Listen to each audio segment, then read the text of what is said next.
O que muda basicamente quando você tem a mesma máquina com lente de 10 centímetros, por exemplo, com uma fonte de 20 e 30 watts? Você ganha mais força, mais potência, você faz uma gravação mais profunda, você remove mais uma gravação numa peça pintada, você remove a tinta com mais facilidade. Quando você muda para uma lente de 20 centímetros, você perde 50% da potência. Então, sua máquina de 30 watts, ela gera 30 watts, mas ela sai o laser com 15 watts, mais ou menos, com uma lente de 20 centímetros. Tá?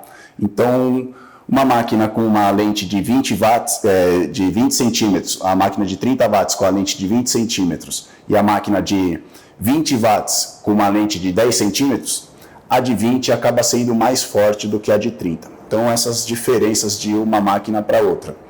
É muito específico no que você vai gravar. Se você for fazer gravação de brindes, caneta, chaveiro, uma lente de 20 centímetros não é interessante. Você vai perder qualidade, vai perder potência. O que a lente de 20 centímetros ajuda? Você fazer uma gravação, claro, numa placa de homenagem, alguma gravação grande, ela tem uma área de gravação maior, e ela te dá uma tolerância também na distância focal. A gente sabe que o laser ele tem uma distância exata onde que ele queima. Com a lente de 20, você pode ficar um pouco mais fora de foco. Então, para uma gravação, por exemplo, hoje em dia está muito comum gravação de copo térmico, garrafa. Com uma lente de 20 centímetros, você tem uma amplitude maior ali. Você consegue fazer uma gravação com 4, 4,5, 5 centímetros, dependendo da cor do copo, ou da garrafa, que isso interfere, né? Um copo preto, ele é muito melhor para gravar. Você consegue fazer uma gravação maior sem a necessidade de um eixo rotativo, por exemplo.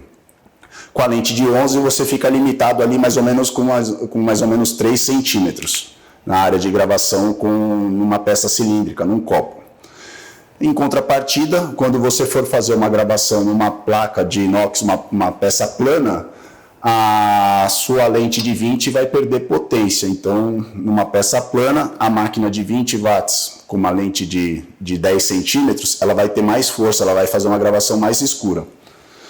Além disso, a outra diferença é a distância focal. Com uma lente de 11, você tem uma distância de mais ou menos 15 centímetros. Essa é a distância da lente até onde você vai fazer a gravação.